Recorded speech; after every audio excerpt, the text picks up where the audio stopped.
Hey guys, welcome back to another week of the Educated Home Buyer Live, answering your mortgage and real estate questions right here as we give you an update on what's happening in the economy. Josh, welcome back to another lovely week. We actually have sunshine here in Orange We County, have sunshine. This week has been much better than last week. which is a more of what I signed up for. We're still not at the right climate, but it's manageable, more manageable. Go out to the desert on the weekends, Jeb. It's very warm and comfortable. That sounds nice. That sounds really nice. But with kids' sports and life somewhat limited in activities at the moment. But you guys aren't here for that. You are here to get your questions answered. And that's exactly what we're going to do, as we do every single week. So first off, I want to say thank you again for those who subscribe to the channel, those who support the channel.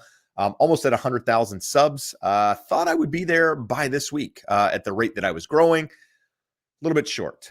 Still got about 150 or so to get to 100,000. So it'll probably happen tomorrow or by Friday. But either way, the number's not important. I'm just grateful to be here and have the opportunity to chat and educate and have a good time while in the process. But every single week, we like to start with what's going on in the housing market, what's going on with, the market, with the economy, just to kind of keep you guys moving along so that you can make informed decisions and become more educated home buyers. So every single week, we like to start with inventory. Inventory is what drives our market, right? It is supply and demand. This, in this case, is the supply. And we're seeing, unfortunately, supply not really growing on a nationwide level. We saw inventory come down a little bit from last week, which is essentially what we saw last year. We're still above those numbers, but we're not growing at any meaningful pace, which unfortunately isn't likely to change as interest rates have now gone back up above 7%. So we're probably going to experience a lot of what we saw towards the end of last year. But hopefully, as the year goes on, inflation hopefully continues to moderate. We get better inventory numbers. But here in Orange County, sitting at 1,868 homes, Huntington Beach 151. So numbers are maybe a little bit higher than last week, but more or less the same, which takes us into new listings. So we always like to look at new listings because new listings gives us a sign of where the market is headed. So new listings this week jumped, we're 14% more than we were this time last year. But as you'll see here in the numbers a moment ago, even though we're getting these new listings, inventory isn't really growing. And that's because a lot of this is being met with buyer demand. So this year, 51,875 new listings. Same week last year, 44,533. And then 2022, 45,000. So more new listings coming on the market, which is what we want to see. Ideally, we see this number continue to increase, continue to grow, which will, in theory, add additional inventory. But a lot of it has to do with buyer demand. So we've seen median home price tick up a little bit, sitting at $425. Median price of new listings coming on the market sitting around $399, which is essentially a kind of a sideways move week over week. So not a lot of change on that front. And this just shows new listings versus immediate sales. Unfortunately, I don't have the ability to read this chart because of how I'm reading it at the moment. So we're just going to skip over this just because that's where, I can't see the numbers. They're so small on the screen that I'm looking at. This goes contracts pending. So you can see this year compared to last year, we're a little bit above 2024 than we were in 2023. And you have to understand, contracts pending is one of those indicators that, when a property goes under contract, it's based off where rates were at that time. So this data that you're seeing here is from last week. That's before rates kind of shot up that last week. So my guess is when you see the data from next week, you might see pending sales actually come down a little bit because less people next week are probably going to be going into contract. Well, this week, if you will, just because of this transition in interest rates, but hard to say. Buyers and depending on where you are in the process and where rates are may impact you. It may not. You may just decide to still move forward. So that inventory change that we talked about went from 497 to 494. Those are thousands. So 497,000 down to 494,000. Same week last year, we went from 457 to 444,000. So I've mentioned this in previous weeks, but typically inventory starts to grow from the beginning of the year. We see that number start to go up. You don't normally see inventory come on the market at the beginning of the year and start to see numbers less and less each week. That's what we saw last year, which wasn't normal. We want to see those numbers grow because more inventory means more opportunities. Just it gives buyers more options. A lot of you are probably sitting on the sidelines. I have buyers that can't find the right home just because it's not out there. It's not on the market. And we're, just kind of sitting here. And when something does come on the market and we write an offer, there's multiple because, again, everybody's vying over the same property. Price drop sitting at 30% versus 32% last year. This is a pretty normal. I didn't put in the other chart. It didn't come out this week in the data, but around 30% of price drops is normal in any normal market. So even in a hot market, about 30% of the homes on the market have some sort of price decrease. 2022 was somewhat of an exception because of the craziness in the market at that time. But in a normal market prior to the pandemic, about 30% per year were some sort of price drops. Now, Josh suggested that we start taking some of the data that we have and putting it in here to show you different markets, because we get a lot of questions on different markets across the US. Now, what happens is this comes from Calculated Risk. It's a Substack. You can subscribe. You can get the info. But these are a couple charts that come out of some of the articles here. And he does 2 to 3 updates a month on different markets across the US. So not all markets are in here, and not all markets has he tracked since back in the day. And you'll kind of notice that in the numbers. But what I like to look at is year over year change. And then I like to look at it. Where was it relative to 2019? Because that's more important in my opinion, because that was a more normal market. So this is a look at active inventory. Well, you can see most markets are down versus 2019 until you look at, say, Jacksonville. Jacksonville year over year, active inventory is up almost 40% and up nearly 12.5% from 2019. So if I looked at that, I would think Jacksonville is a more soft market compared to something like Albuquerque or San Diego, where these markets are not only down year over year, but they're down substantially from 2019. So that's, kind of something to pay attention to here. I'll leave that up on the screen just for a moment so you can take a look at if you have a market there. But the next thing we're going to look at is new listings. So new listings, similar markets. Again, not all of them transfer over because of how he tracks some of this information. But again, new listings is something we follow because we want to pay attention to year over year increases and where we were versus 2019. So year over year, most markets are seeing an increase in inventory versus last year. But with that, most markets are still down pretty big numbers versus 2019. Now, if we look at Georgia is up. Well, not Georgia, I'm sorry. Grand Rapids is up 17.7% year over year and up 7.6% from 2019. So I look at that and people would ask, well, what do you think about Grand Rapids? Well, if I'm looking at those numbers, I think maybe there's a better opportunity to be a buyer in that market than, say, a seller if you're comparing it to a market like on this one, Josh. I mean, what's one? San Diego or Portland or, somewhere in the Northwest, whatever he's claiming those markets to be. But again, just good data. Hopefully. And just a comment on this one, Jeb, you said Georgia, like he does mix in some of this data is available on a state level, like Georgia. He has one here, Northwest. It's a region. So remember, the whole reason why we wanted to throw this stuff in here is we tell you guys every week, who cares what the national numbers are? Your market could be super hot relative to that, super cold relative to that. So I just wanted to give some context, give you guys the ability to jump in and see some of these numbers where people ask every week, hey, Jeb, what's happening in Northeast Ohio? I do not know, but this is tracked and we have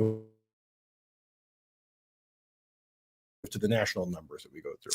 All right, good stuff. Next one's closed sales. So closed sales, who really cares about closed sales for most people, and unless they're one of the people that are closing. But again, it just shows you most of these markets are going to be down year over year and versus 2019 because, again, less transactions happening because of where rates are, where affordability is, all of that good stuff. So if you like that sort of thing, let us know in the comments. We can continue to add these charts in every single week. He does these reports. He updates markets. So if you find it valuable, let us know in the description and we'll continue to add them. So this, again, is a look back to 2019 versus 2023 when it comes to inventory. So not that surprising to me, Josh, but somewhat surprising when you look at, Texas and some of these bigger states that have done very, very well. Yeah, you look at all of the areas that have more inventory were the areas that appreciated the most. It kind of surprising to me, Jeb. We do know that some parts of the Northeast Rust Belt areas are the most affordable, so they have the biggest change in inventory as people have shifted from, hey, Sun Belt kind of got priced out. Some people stayed home in Pennsylvania or Ohio and pushed those prices up. But just wanted to give you some context, and that kind of transitions into the next one really nicely.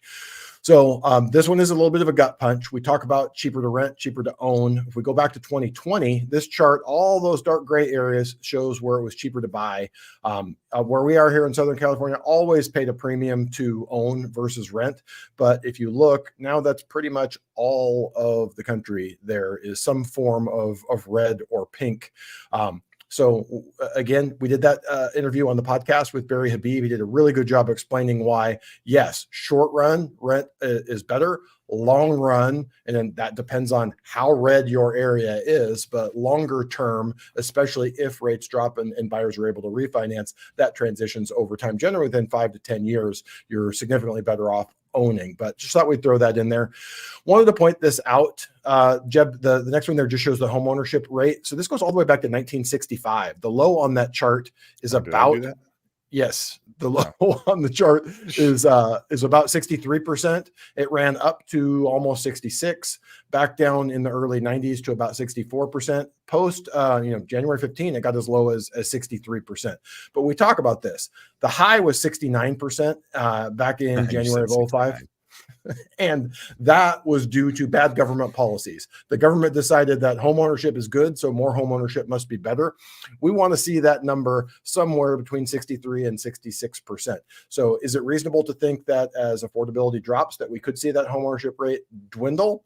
Yes, but we're probably going to be right about where we are right now. We had the big one, Jeb, this week, Consumer Price Index. So last week, did we.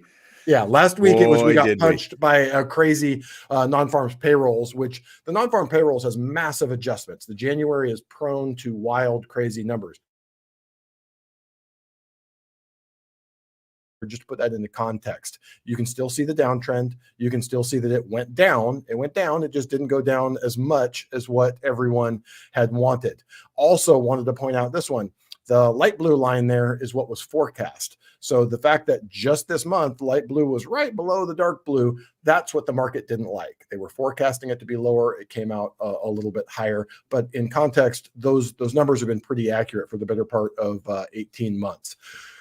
The number I like to show here, Jeb, Truflation. Why do we show this? Because the biggest lag effect in the CPI data is the shelter. It's still picking up shelter from 12 months ago. And we're going to see that all of the current measures are showing the shelter cost, which is the largest component of CPI, has come down a ton. So these guys use a different methodology as a 97% correlation to CPI, and they are less than half of what is showing up in CPI. So this is the Fed's index that they look at from the Federal Reserve Bank of Cleveland, showing here that we are negative on new tenant rents. And that's important because what happens is once you're renting a house or you're renting an apartment, that landlord knows they have some leverage. It takes time, effort, energy, and money to move. So when we want to look at new leases for people coming in, and those are flat to down, and that will, over the next 6 to 12 months, be trickling into that data. To kind of show you that in context, if we take shelter, which shelter is the biggest component, it is the most lagged, we're at 1.5%. That's not to say that we can do that and say, hey, take shelter out of it, the most important or most expensive component of your household expenses. But it shows that we are well below 2% when that catches up. But it won't catch up. I mean, that's with it removed entirely. Where we should expect next year, we should be somewhere in the 2% range. This chart here, Jeb, shows sequential core inflation for countries that experience a large and unwanted inflation surge. And it shows that on average, all of the countries around the world that spiked during COVID are back right around 2% on a 3-month annualized basis. This, Jeb, we usually show the chart showing each meeting, what this is going to look like. This just breaks it down pretty simply. As of today, for March and May, we have the majority vote there, 60%, 89% chance, and then 60% chance that we're not going to see a cut. We are at 80% for June. So we'll see. We'll see how this plays out. We got a lot of data between now and June, just the way everything shakes out, and only 2 meetings between now and May 1, or the second half of May. Not a lot of data between those two. So it may mean that we don't get those cuts, because the data that's likely to come as those shelter costs recede is going to come late to the game. Wanted to throw this in here, Jeb. We hear this all the time. People say, yeah, everyone's talking about that inverted yield curve tells us that there's going to be a recession, and there was no recession. So the highlighted line there says the average lag is 6 to 24 months. We're now at 17 months. So we're at the far end of that. Median, I believe, is 15. So we're 2 months past the midpoint of when we would expect that. I think people who think we are out of risk for a recession are going to be disappointed. So throw this in here. What happens when we hit a recession? Throw that giant blue bar on the right. That was COVID. COVID's a weird thing, but anywhere from a tiny decrease, 0.1, 0.2% to GDP, all the way up to about 3%. So we're not likely to get one of these crazy GFC COVID reductions. It's likely to be a mild recession, and we may avoid it, but we are going to get a dip to growth. This here, Jeb, thought this was really important. We talk a lot going through the pandemic when rates were really low, basically told people your optimal move is to not pay points unless you say, hey, this is my forever home. I'm never going to move. A point can get you 0.25% lower. A couple points can get you 0.5% lower, but you have a break even about 6 or 7 years. Well, as rates have gone up, the way lenders stack their rate sheet, less well-qualified borrowers, lower FICOs, higher LTVs don't have the choice. So you can see here, about mid 2022, we saw a big spike, and now most people went from 0.2 points up to about 0.7. So the reality is most people are paying 0, and then we have a lot of people that are paying 1.5, 2 points, and that's just where the market is. This one here, it was too detailed. It doesn't even show up well, but this shows state by state. This kind of surprised me, Jeb. California shows up in the middle there of this, where maybe 50% of borrowers are paying points. The darker states, Oregon, Washington, people paying more points. So I still am of the belief that 0 points is the right move, but oftentimes people don't have the choice. They need a rate to be able to qualify, like we said, they are doing a non-owner occupied deal that has a lot of loan level price adjustments, and we just can't cover those. So this, Jeb, we always cover the 10-year treasury here due to the last 2 weeks of non-farms payroll, CPI. It's definitely spiked. Those bars there, you can see we're trying to get back under a 38% Fibonacci retracement, but that is basically the move from December or from October down through December. We gave up about 38% of it is where we sit right now of that total move. So it's important that we don't see much more give back. And you ran the chart. We didn't throw it in here, Jeb, but you ran the chart. You thought 434 was a likely move before we saw improvement. Well, I called 422. 422 was my number.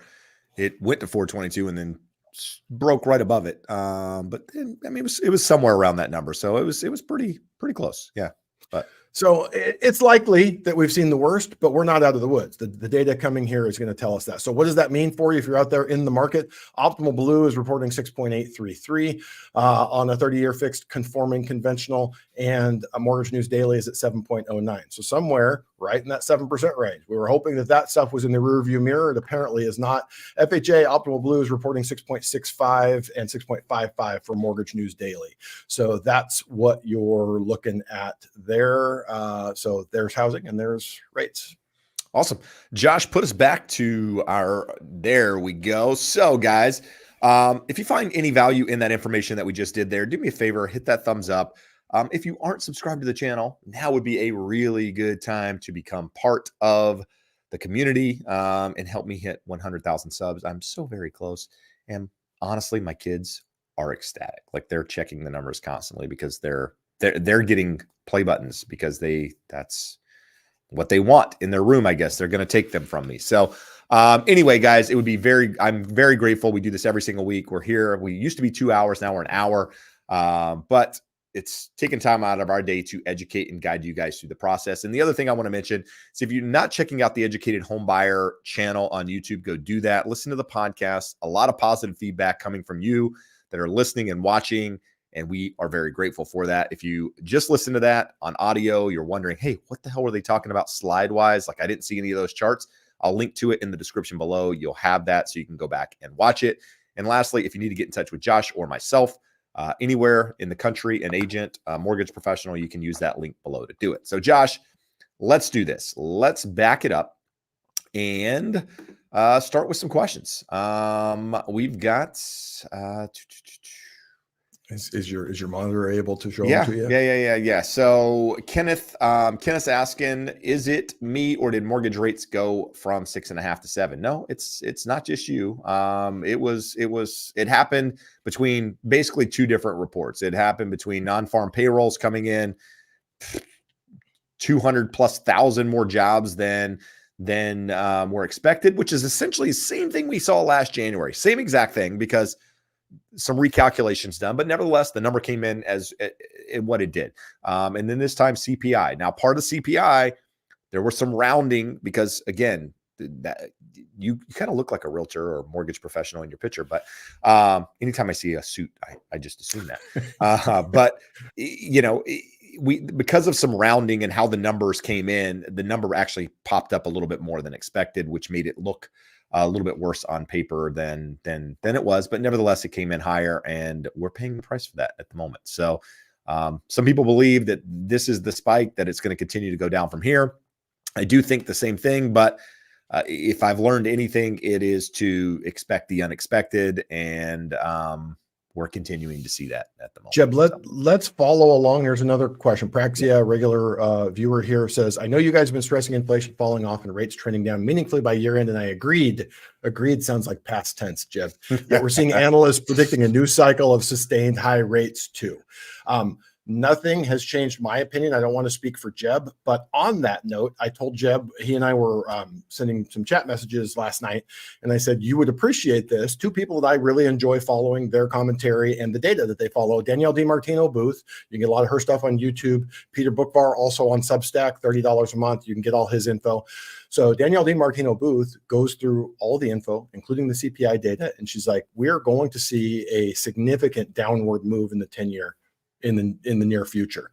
I flip over, I read through Bookvar stuff. He goes through all the same data from the same day.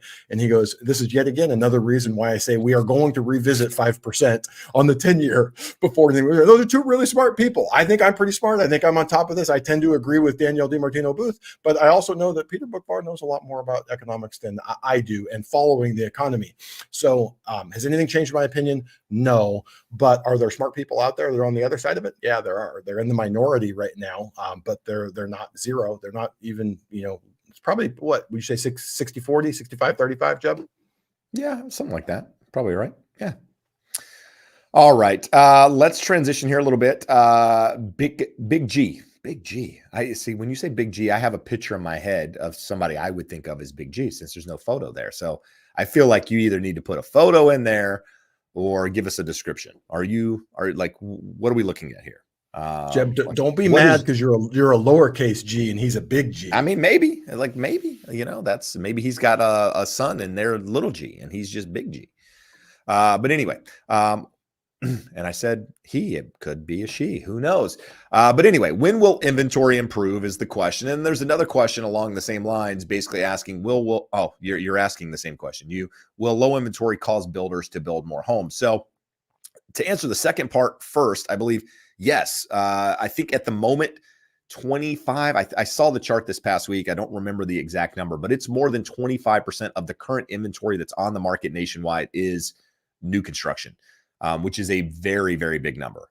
In fact, last year, at one point in the year, it made up almost 1/3 of the inventory, because there's just so little existing inventory on the market that because there were so many new homes on the market, it was making up a big portion of it. And that's why new homes were selling at such a rampant rate, because there was just less properties out there to choose from. It was easy to go deal with builders, plus they could buy down rates, all of that stuff. So your question is, when will inventory improve? It's the question that I've honestly been asking myself for the better part of a year and a half. And the reason for that is because there's two ways to look at inventory. A seller putting their home on the market is inventory increasing, right? So if for example, rates go lower, let's say in the mid 5% range, somewhere in that ballpark, you're going to have more inventory come to the market. But is that real inventory coming to the market? And you're probably listening going, well, what does that actually mean? What are you asking? Well, if a home comes to the market, but that same person putting their home on the market is a buyer because they're selling and they're buying, are you really adding any inventory? And the easy answer is no. But what I will say is typically when people put their homes on the market and buy another, they're changing price ranges, right? So they're maybe adding one to, say the median home price range, and then they're buying something more expensive because of changes in family, changes in circumstance, changes in whatever. So there's a change there. So maybe they're putting one on in your price range, but they're taking one off in another price range, if that makes sense. But in order to see a meaningful change in the market as a whole, you need inventory to come on the market and not come off. Like you need just inventory to build for an existing period of time to slow price growth, to in turn change it to a buyer's market or whatever. Now, some markets, as we saw earlier in the slides, like Jacksonville was one of those markets. I know agents in Jacksonville. I should actually talk to some of them and see that. Is it a problem where you guys are? Is it a soft market? Because what I see is, hey, if there's inventory increasing and it's staying on the market, it's improving, then that's something to take a look at. But if it's coming on the market and immediately going under contract because of high buyer demand, low inventory overall, then it's a balance that is very hard to figure out. And I don't know the answer. I don't know what increases that inventory. So Josh, throw it your way. I mean, we have these talks all the time. But I would focus more on the second part of that question. Will low inventory cause builders to build more homes? Possibly. Just remember, they're not concerned with affordability. They're not concerned with housing crisis. They are mostly publicly held companies searching to make a profit and increase the stock price. So what they're looking to do is there room for us to sell more homes without having to put downward pressure on our prices? That's what they're trying to balance. And with that, one of the big problems over the last 15, 20 years, what do we need more of? We need more of 1,400 square foot, 3-bedroom, 2-bath homes. Instead, we get 3,500 square foot homes that can sell at a much higher price per square foot to a much more well-heeled move-up buyer.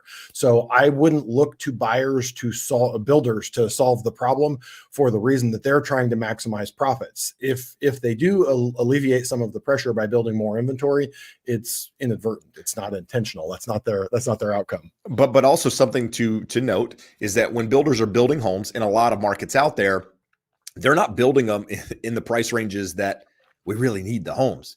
Like here, take Huntington Beach, for example, right? A lot of the developments are infill developments because a school that's been unused for an extended period of time or whatever the land's been sold. So there's a development company that purchased the land and they're building homes. Well, guess what?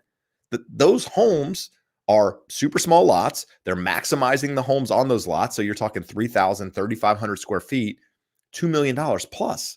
The majority of people, now Orange County is different. Huntington Beach is different because, right, median incomes and all of those things are different, but that's not helping the people in my market. The people in my market are looking for homes in the 1.2 to 1.3 to 1.4 range. A lot of those buyers, and that's not what the builders are building. So it's all relative. And I understand a lot of, counties and states and cities and whatever are different, but you got to understand not only are they building things, what are they building? Does it really help with the need out there in the market? And a lot of buyers are sitting below that median home price, and that is the most competitive price range, just because there's more buyers, more potential buyers, more able buyers in that market. Josh, you got some good questions. We had Big G come in, and I think it's important. I like Big G's follow-up. It's important. Big G is a 61-year-old man, owns a home in Palm Springs and Arlington, Virginia, wants to sell home in Arlington. Actually talked to an agent in Arlington today because I'm referring another buyer in there at, I forget drawn a blank, but they're getting relocated in July. So actually have a conversation with her today. And looking to buy a home in San Diego, not really big. 130 and 5'11". You're not big at all. If you're 130 and 5'11", I got you by like 70 pounds. So I'm now Big G and you're Jeb. You're Big J. He's Big G. In the G section of the alphabet, he's big. There you go. But no, thanks for listening. Thanks for the support, the questions. All of this helps other people, which is what we're here for. So good stuff.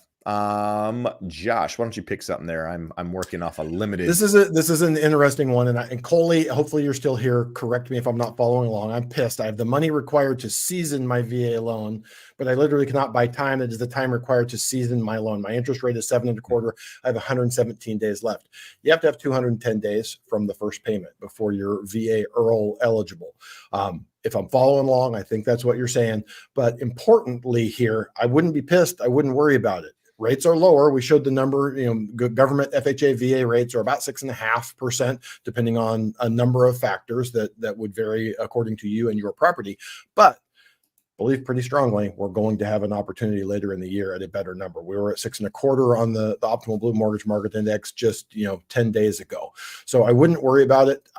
Just keep making the payments, get through to the 210-day timeline, reach out to a trusted mortgage advisor, and they should be able to help you take advantage of it. I wouldn't stress over not having met the seasoning requirements just yet. All right. Josh, we got a couple different questions from Willing. If you want to throw those up there and kind of go through them quickly and see if you can absolutely. Let's go through the first one, and this is the one we're going to give the most detail. The other are pretty easy. What does aggregate adjustment mean? Itemization always has this, and I don't know what it means. How is it calculated? So Willing is actually in the mortgage business, but for any of you who see a number, an aggregate adjustment is always a negative number. It's a credit in your favor. I mean, what in the world is that? If you are going to have an impound account at closing, the lender has to collect taxes and insurance to make sure that when the renewals come due, that there is enough in the impound account. But they also have to do a look forward, because by law, they're only allowed to have so much above in reserve in that account at any point. So they have to go over 12 months. You make 12 payments. How much is in that account and what are we paying out? And that aggregate adjustment is a refund of the amount that they would have too much in your impound account over the course of the year. So if you're not doing impounds, you're never going to see it. A lot of times your upfront loan officer doing numbers for you is not going to quote that. But when you get your actual disclosures, once you're under contract, the loan origination system that your lender is using will calculate that and show you that, and it can reduce your cash to close. Also here, do PMI and HOA get thrown in the escrow payment as well? The PMI will always go into that because the lender is going to collect it. It doesn't really go to the escrow. They collect it. They pay it out to the mortgage company every month. The HOA, they don't want to get involved and don't want to get in between that. They have to quote you that number and they have to count it in your debt to income ratio, but they're never going to collect it. You're going to pay the HOA directly yourself. The last one Willing had here is also a good one. If you have a borrower that applies for a mortgage on a home and has another property with an open HELOC with a zero balance, would you have to account for 5% of that limit in the debt to income ratio? So sometimes, and historically, there were times when they made us do that. Right now, if you have that, it's no different than having a zero balance on a credit card. It's a revolving debt that you are able to borrow against. But if nothing is borrowed against it right now, we don't have to count that against your debt to income ratio. Now, if you're thinking, hey, I'm going to buy a house, I've got 200 on my HELOC on the current property, I'm going to borrow 100. If that's where we source the funds from, now we have to get your home equity line of credit agreement and calculate what that payment is going to be. Good stuff. So that's great. I saw something come in and I wanted to click on it and I just lost it. But it was here we go. Dimitri. Dimitri is a longtime listener of the podcast. First time here for a live. So I guess they listen on Spotify or Apple. Appreciate that. Appreciate the support. Thanks for actually coming here. And looks like you have a question, so let's answer it. So the question is, good question. It's a really what's good more question. important in a real estate agent, credentials, experience, or personality? I'm looking to buy my first home and choosing between 3 agents. All are highly recommended by people I trust. I've interviewed them all, but the one with the most experience and credentials, I don't really click with. And the one with the least, I really do click with. Here's the deal. I think you have to go with the one that you feel comfortable with, the one that you feel like is your people, right? Like if I go to do anything, if I don't click with a person, I don't resonate with someone, it's really hard to do business with that person. And you're going to find it hard to trust that person if you don't resonate with them. I will say that, I'm not everybody's cup of tea, and that's okay. There are other agents out there that operate differently, that are less experienced, that do more business than I do. So there's definitely enough business out there for everyone. But with that said, if you choose the less experienced agent, just, understand that, you might have to take the upper hand sometimes in negotiations and be willing to put it out there if they're not willing to step up and do what's necessary. So, but nobody starts as a professional, right? It takes time, takes guidance. Find out maybe from the person that's less experienced, do they have a mentor, somebody that they can, run things by? Do they have somebody that they can bounce prices off of? And hey, like, I really like you, but the lack of experience is somewhat concerning to me. How do you typically how do you figure out what a home is worth? Ask the questions that we talk about all the time, and get the confidence in them that they're the right person. And maybe that either helps secure that deal or says it's not the right person. So again, the person with the experience and all of that, the older person, isn't always the right fit. Just, you got to do what your gut tells you to do. And it sounds to me, based on what I'm reading here, that the less experienced person is maybe the better fit. So, Jeb, yeah, from that perspective, I would say it's all relative. Say if the most experienced person has been in the business for 25 years and has done 1,000 transactions, great.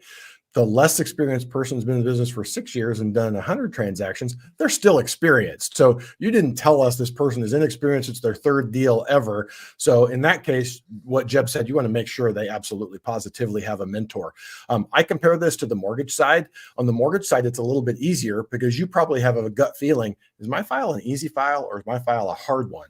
For a realtor, the hard file is generally dictated by the property, by the listing agent. So we don't really know going into it, is that going to be an easy situation for the realtor or a hard one?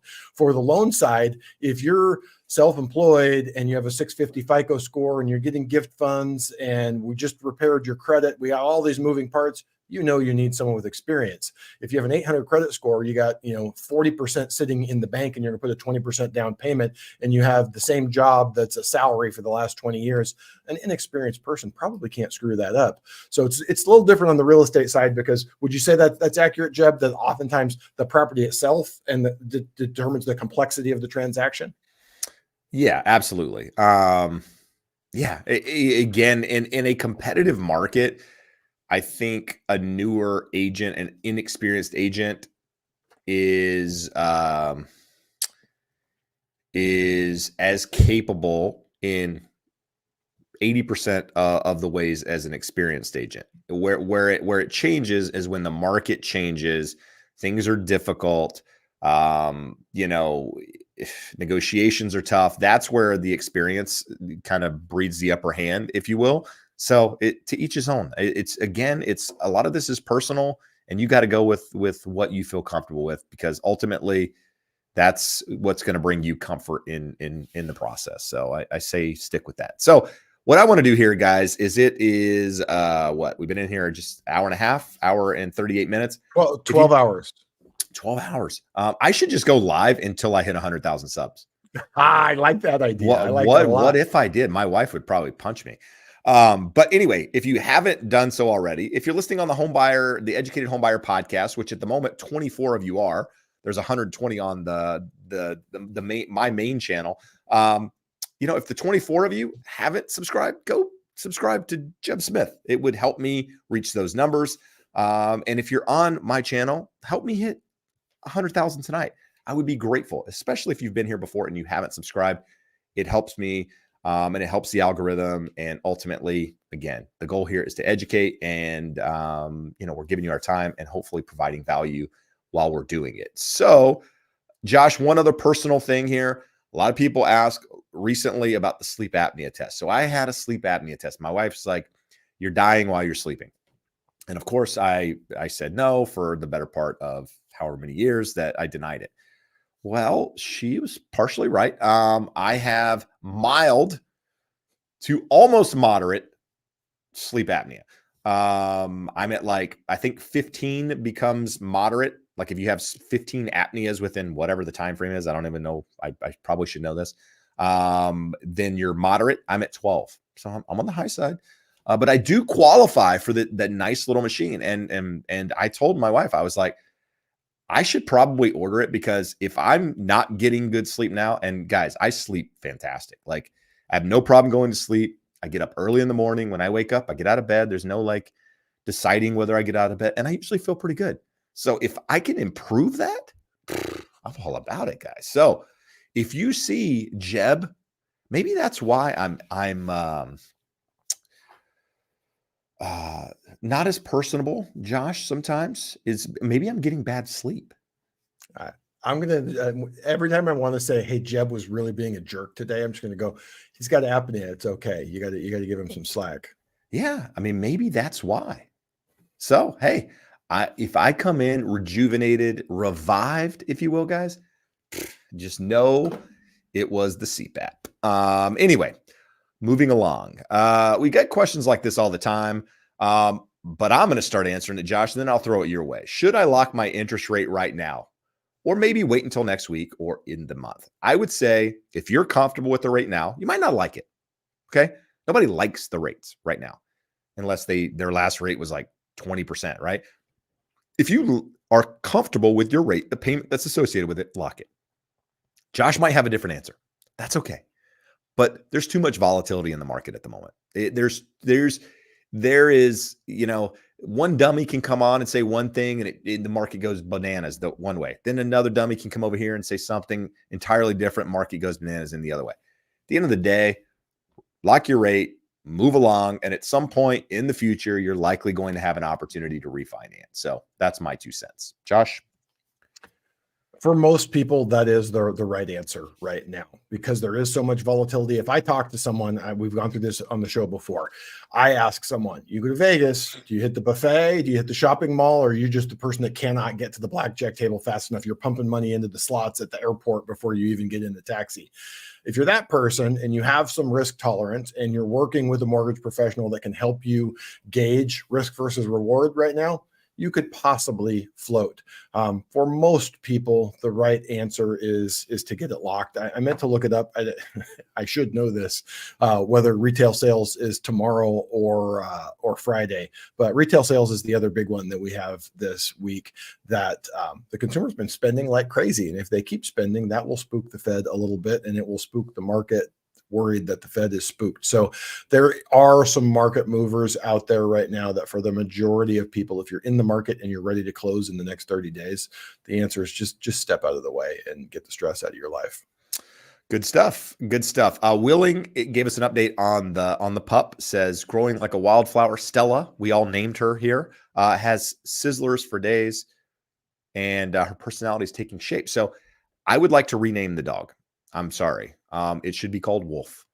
So Wolf is the name of the dog. You've come here, Wolfie. You've branded me as Wolf for the better part of 2 years on the live. I would like to now transfer that name to the dog. So sorry. I think we need to change the dog's name. Just saying. Let's see. Mina gave us a $5 super chat, super sticker rather. So Mina, thank you very much for that. Thank you for the constant and continued support. Means a lot. Last week was supposed to be a cool sticker, but she told us what it was, but you never went and looked at it. Well, so here's the problem is, like, I don't think most people realize this. So when we're streaming here, we're streaming off of a third-party platform. So StreamYard is what we use, because StreamYard allows us to go to multiple channels at one time, which means we're seeing how they bring in the content, right? It's a third party. They eliminate a lot of the fanciness with how YouTube views it. So we don't have YouTube streaming at the same time, because it doesn't make sense. And plus, those have been here for a while, our internet clearly can't support it, streaming more than one thing at a time, even though we're on 2G internet. So we have to shut everything down. So we don't know what the sticker is, but it came with $5. So I just have to imagine it is an amazing sticker, and we're very appreciative for it. She says the sticker is keep it up. Keep it up, my friend. Keep it up. I like it. I mean, words of encouragement. Can never go wrong there. All right. So Jeb, it's Let's see. important that you know that Love for Puppies thinks her Chiweenie has sleep apnea. So you and her Chiweenie have Dude, much in your dog common. probably has sleep apnea as well. Like, let's be No, honest. That thing can't we breathe when it's awake, much no, less when it's bro. We asleep. we got her nares. She got a nose job. She got her nares fixed. She can breathe perfectly. Don't believe it. Don't believe it for a minute. She doesn't even snore. Come on. Yeah, right. Unlike you. All right. So here we go. I snore. It's not good. I wish it didn't. I tried to figure it out. Just can't do it. Maybe the nose strip. Maybe I look like Hermosi and I just wear that thing on my nose all the time. Yeah. All right. What's the most points that someone is allowed to buy for a loan if they're getting a credit from a seller? So in this case, they're putting 25% down. They're getting a $20,000 credit from the seller. One lender said, I won't be able to use the entire $20K to buy down my interest rate. So it's important to know your purchase price because that's going to tell us the percentage of that $20K that we're actually talking about here, right? So if it's a $2 million loan, that's just 1%. You could easily do that. If it's a $200,000 loan, then that's 10 points. That's a lot of money. Is that what we're talking about, Josh? 100%. And where it comes down to, we've talked about this on the show before. Each lender, their compliance department is going to interpret the guidelines around 395, Josh. So 400,000. So that's 5 points. 5 points. It's going to be very hard. Bona fide discount points are excluded from the points and fees calculation, but I can just say that every wholesale lender that we work with, they all have really conservative interpretations of that. And 5 points is probably going to be outside the realm. Let's talk about the more important thing here. Should you buy down a rate with 5 points? You absolutely should not. Because the further you get away from par, we talked about this before, 1 point will likely get you 0.25%. In the current market, it might get you closer to 0.5%, but say 0.375, 0.4. But the further you get away from par, each point doesn't keep getting you that much lower. You get less and less and less bang for your buck. I don't think I would ever look at paying more than 2, possibly 3 points, especially when you're in a situation like this with a $20,000 credit. You can take 2 points, $8,000. The other $12,000 should pay all of your closing costs, all of your prepaids. You have no sunk costs into that loan. You have a very good interest rate. But if and when rates drop, you have no sunk costs into that loan, and you can go ahead and refinance with impunity and not worrying about sunk costs. But those would be the two things I would look at. The lender is most likely telling you that the way their compliance department looks at it, those are not bona fide discount points, meaning going to just buying the rate down, which this boggles my mind. We're probably talking over everyone's heads, but it's pretty straightforward. My comp is set. We know that's not money going into my pocket. And the situation is in 2005, people could say, oh, those are discount points. We're buying your rate down, when there's not even any points required to buy that rate down, and the lender's getting paid a 2-point rebate from the lender. So the government wanted to eliminate that stuff. Compliance departments err on the side of caution in how they interpret that, and you most likely will not be able to pay 5 points for the loan. All right. Good. Caesar says, what's the best product right now to pull equity for an investment property? Really, what are your options for pulling equity out of a property? You're looking at a cash out refinance or a home equity line of credit. So you need to look at the blended rate. That's going to tell you which one is better for you. If you have a 3% interest rate on a $500,000 first and you want to pull out $200,000, doesn't make sense to take that whole thing out to a 7% interest rate. Mm-hmm. Now, if you have 3% rate on a $100,000 first and you want to pull $200,000 out, we look at the blended rate. 7% on all that 300,000 probably makes more sense than 3% on 100,000 and 10% on the remaining 200,000. But blended rate will tell you the story. Tolerance for a variable rate on the second, which a HELOC will be, could push you one way or the other. But those would be your two primary options of accessing equity in a property to purchase another home. All right. Good. Willing has a question here. You ask about the name. No, Wolf is the only name. It's like Madonna, just Wolf. That's it. But no, more importantly, how far back do credit reports go? 20 plus years? They go back forever, right, Josh? I mean, at this point, there's not a limit, no, right? There is. Oh, so there is. From the date of last activity, a credit card, installment loan, that type of stuff, they can only report for 7 years. After 7 years, poof, it goes away. judgments, bankruptcies, public records. It's on there for 10 years. So if you had a bankruptcy in 2010, it's gone. A creditor can't pull that credit report and see it anymore. It will disappear. So sort of the follow-up there says, what happens if you don't have any credit for 1 year plus? Would you not have a score? Most likely you would after 1 year. After 2 or 3 years of no activity, there's still going to be some accounts on there. But when there's no activity to rate, this kind of goes back to Jeb, where we tell people 0.1 to 9.9% is the ideal usage for a credit card, because that way you're using it. The model can see activity and know, hey, this person isn't using credit excessively. They pay the bill on time, but they are actually using it. So generally, if someone had that history, let's say you hadn't used your credit for 3 years and we didn't have a score, go out and use one of the credit cards and you should have a score fairly quickly. Really shameless plug here, guys. We recorded an episode this past week on the Educated Home Buyer. In fact, it was this past Tuesday's episode. So if you go on the Educated Home Buyer YouTube channel, or if you listen on Spotify or podcast, Apple, anywhere you listen, it will be this past week's episode. We talk about credit, how to improve your credit to help you buy a home.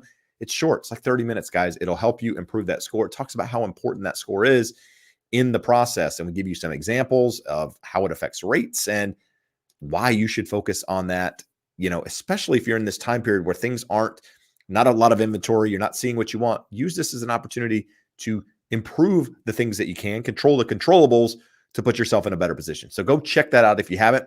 In today's episode, we actually go over misconceptions around FHA loans and why it's important to understand this. So next Tuesday, we're going to be talking about that if you are in need of something to listen to or watch. So go check that out. Josh, we've got a question here. From Claudia. Claudia is saying, I will be closing next week. What should I expect besides my key to the house and signing more papers? Any tips? It depends, right? Depends on where you're located, how your state operates, how your agent operates. But if you haven't done a final walkthrough on that property, chances are you're going to do that walkthrough. You're going to make sure the property's in the condition that, that it was in when you made the offer. If there were repairs that were requested that were agreed upon, you're going to confirm that those repairs have been completed and that you're satisfied with the work that was done. That's really the only thing that happens towards the end there, outside of signing the loan documents and actually getting the keys to the property. But you're going to want to make sure that you get your utilities transferred over, you get all of those things kind of moving in the right direction. If you haven't told your landlord, if you're currently in a rental, now's probably a good time to break the news that you're not going to be there in 30 days. Now that you kind of confirmed that you're moving forward with everything. But outside of that, no real tips. I guess the biggest tip would be to kind of probably relax now. It's not over, but you're kind of in the final stretch. You can, maybe enjoy the process a little bit more. Don't go buy furniture. Don't do anything crazy unless you're paying cash for it. But Jeb, the most stressful part about that last week or two is generally the loan. The loan should be done. So hopefully by now you've been told that you're clear to close. Hopefully you already have a closing disclosure. The closing disclosure can change. There can be revisions, but nothing bad for you or changing to the high side for you. So closing disclosure will give you an idea of how much money to have at closing. It will confirm your interest rate, your monthly payment, all that fun stuff. So you need to have that 3 business days prior to signing your loan docs. So the big thing for me is when your loan docs go out to escrow, we like to send a copy of the note, a copy of the estimated settlement statement from escrow. That's different from the closing disclosure, but it is generally more accurate. The closing disclosure will get adjusted to match that at closing. And then you also want to make sure that you get your money over to escrow as early as possible in terms of that. So get your money over there and make sure, the big one, Jeb, don't email, call and verify the wiring instructions before you send your closing funds, because wire theft is a real thing. Good advice. Very, very good advice. And thank you, Claudia. $20. Very kind of you to do that. So very appreciative, very thankful. And I hope your closing goes well. And congratulations on congratulations. becoming a homeowner. That's awesome. Glad. I hope that we were able to contribute to the process. So in a meaningful way, in a positive way. This question came in at the same time and I accidentally clicked on it, but we're going back to it. I'm looking to purchase a duplex with Dad. He would occupy one and rent the other. Would we still qualify for an FHA, or do both of us have to live in it? So, Josh, can they both purchase it together, one be a non-occupying co-borrower, and it still qualify under the guidelines as a primary home? Absolutely. Everything else there is just kind of noise around the question. You're using FHA financing to purchase a property. One of you is going to live in it, the other is not. So as Jeb correctly pointed out, non-occupying co-borrower, is that acceptable? Yes, it is per FHA guidelines. They will have to count your housing payment against you. So if you own your own home, that mortgage payment has to be counted against you. If you're renting, we got to document that rent and count it against you, because you're going to continue to have that shelter cost, whereas his goes away when he moves in. And with only one of you occupying, then we know we have one vacant, and you can take 75% of those rents and add it to the qualifying income as well. All right, good stuff. Another good question here from Guzman says, my escrow account went up last year to catch up on a negative balance. Will it go back down this year? So let's talk about why escrow accounts get adjustments, why there's a change in that number. Typically what happens is the escrow account has been collecting money, the impound account, regardless of, people call it different things, has been collecting money based off your current tax bill and your current homeowner's insurance bill. So what happens is, as those numbers adjust, which even here in California, Prop 13 allows your taxes to increase up to 2% per year, whereas other states have bigger adjustments. But homeowners insurance, a lot of people have noticed a big change in the amount that they're paying for homeowners insurance. So what happens is, when that company bills the escrow company for the balance, the escrow company looks at it, or the escrow company, the lender looks at it and says, we don't have enough in here to fund this thing, but we'll pay it, and therefore we'll make it up in creating this adjustment in your payments going forward. So they're going to make it up, but what happens is, it's not going to necessarily go back down unless the payments on the insurance and the things that changed go back down, unless they were just collecting too little to start with, at which point they needed to make it up, and then it'll readjust. So the negative part that you were negative, that should come down back to whatever the new adjustment is, if that makes sense. But I wouldn't expect it to go back down to what you were originally paying prior to the negative, because something got you in that negative. And I can say 100%. And I can say from personal experience, I have had it come down. So on mortgages that I've had, where they've had to add it, but when they come down, you get the little tiny adjustment, and when they go up, they're generally much bigger. So I wouldn't think that in terms of equal and opposite reaction next year, it's going to go back down. It may come down, but I wouldn't expect it to be very much. And not to lead you down the wrong path, but I've gotten checks from escrow companies before when they've recalculated the impound account and realized that they were collecting too much based off what happens. And then you get a check in the mail for, a couple $1,000, and you're like, whoa, didn't expect that. So it can go both ways. Hopefully you get that side of it, but just keep in mind. Jeb, let me give you a fun and interesting story, because I've had this happen with two borrowers now. We talked about that aggregate adjustment. Well, once a year, they have to do the analysis on your account and say, do we have enough in there? And that's not just say over the next 12 months, do we have enough to pay the taxes and insurance when they come due? It's, do we have enough plus the pad that we're allowed to keep in there? Well, in California, we have the fund Prop 13. So if you buy a property that the seller had a much lower tax rate, you're going to have a big supplemental. And that can be a year or two more down the line before that happens. These buyers bought in the Santa Cruz area. The seller was assessed at like $200. They paid about $700 for the property. We just had the lender do the annual reconciliation and send them $9,000 back and lower their payment by $700 a month, even though we had it set correctly. So my borrower was super excited, calls to tell me about it. And I had to explain to them, you're going to get a really big and unhappy adjustment back the other way. So if you want to use the $10,000 for the next year, go ahead and do that. But just always beware and always review what they're sending you out, because always be hustling. Yeah, it doesn't mean that what they're sending you is accurate, good or bad. Good stuff. Another $5 super chat from Elva. Thank you, Elva. Says we are her favorite channel. Wishes a happy Valentine's Day. So happy Valentine's Day to you as well. And then Claudia also mentioned up here, this has helped guide her along the way, and she's very grateful for us. So I like posting this stuff. It's, this is why we do what we do.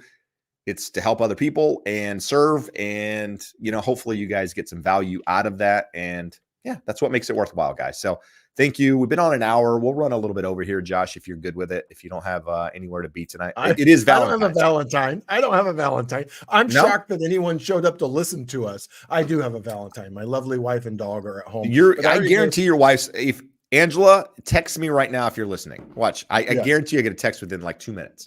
She's our biggest fan, guys. Find you that Valentine. That's your biggest fan. That's all you need. Nikki, you hear that? She's not paying proper attention to your product here. If she did, I bet you would already have 100,000 subs, and you would have very true. You would have your people would prefer to listen to her over me any day, and that's okay. So Josh, we get a lot of questions around rates. We can answer these, but I'd prefer, if you're okay with it, we've got one asking about rate forecast for 2024. We got one asking, is there a possible decrease in rates? Listen, guys, we covered our forecast for rates a couple weeks ago in the forecast on the Educated Homebuyer channel live. And what I would say is my thoughts haven't changed. The data is a little more sticky than I thought it would be at the moment, but the forecast has not changed for me. So I would encourage you to go listen to that, because we talk about why, not only where we think rates will go, but why we think they'll go there. And again, even though the data is a little bit different, it is my perspective is still the same. So that's where I would say. And Jeb, we actually had we have several regular commenters that we have a little back and forth and agree, disagree, but respectfully throw up their thoughts. And someone put up that same question. They're saying, hey, in light of the NFP data, in light of the CPI, you changing your forecast? And I go, no, it may be pushed back 30, 45 days, but I think by mid-year, all of the things that we talked about in our forecast will be playing out just a little bit more slowly than what we had anticipated. All right, good stuff. Couple more questions here. This is a pretty easy one, Josh. How long before closing is your rate considered locked? Has nothing to do with the closing. It is when you and your loan officer get on the same page and agree we are going to lock the rate, and it is not locked until you receive a loan estimate that at the top of page 1 says it is locked, and it is locked through this date. So never take someone's word for it. Back in the day, before we had the new guidelines with loan estimates and closing disclosures, LOs would say, oh yeah, I locked your rate. And they were playing the market, hoping that it would get better. Rates would get worse. Go, hey, sorry, I can't do that rate. Like, what are you talking about? We locked it a month ago. Now you have to receive that loan estimate that shows it's locked through the date, through the terms. So have that conversation with your loan officer if you're wanting to lock. In terms of when should you do that, go back to the 20 minutes ago when we answered that question. Most people should probably lock now. If you have a risk tolerance, I could make a case for someone with a risk tolerance not locking just yet. I had the worst wholesale rep at World Savings back in the day. And this dummy I would call him and I'd be like, dude, where's my approval? Like, you told me we were getting it today. It's approved. It's approved. He would tell me things like that. Every day he would say it. It's approved. So why haven't I gotten the approval? Oh, blah, blah, blah. And then it would be days. And then he would come to find out it's not approved. And I'd be like, what? What do you mean it's not approved? You told me it was approved. Well, and then he would go over the stuff. And then we'd be like, hey, lock the rate. It's locked. It's locked. You said locked. Dude, it was never locked. I'm like, you are like, come on. What are we doing here? Like, but anyway, so now it's different. It's not what it was back then, but there was some craziness going on. Love for puppies. If selling a current home on an executory contract and buying another home. We need some clarification on that. Yeah. Maybe it's an exclusive contract. Either way, if you're selling a home and you're buying another home, I think that's more the important question. Do lenders count the home sold in the DTI for qualifying purposes? So if it's not sold, let's answer it both ways, Josh. If it's still on the market, has not sold, are you counting it? And if it has sold, well, the only way around, the only way to exclude it, Fannie and Freddie have a guideline that says if it is under contract and you can document that all contingencies have been removed. They will allow you to exclude it. So you need to get the contingency release from your realtor that says there's no appraisal contingency, there's no loan contingency, there's no inspection contingency, everything released. And if we document that on a Fannie Freddie loan, you can exclude it. Other than that, there's some unique off-the-wall products out there that are almost akin to a bridge loan where they will exclude a departing residence if it's under contract.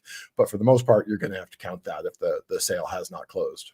All right, good. So guys, it is an hour and 4 minutes, and we are slow on questions. So we're going to let you guys get with your Valentines. If you don't have a Valentine, go find one, right? There's enough apps out there to find. You can actually find a Valentine tonight if you want to. So, to each his own. Josh, appreciate you being here as always. Educated Homebuyers, appreciate you being here. If you're not a fan of that channel and you're on Jeb Smith's channel, go check that out. And if you're on the Educated Homebuyer channel and you're not on my channel, do me a favor and check that out as well. If you want to get in touch with Josh, myself, any lender in the country, you can do so by checking that link that's scrolling the bottom. Again, here to serve you guys, here to provide as much information so that you guys can make informed decisions and become educated home buyers. So we'll be back next week. Until then, adios. Amigos.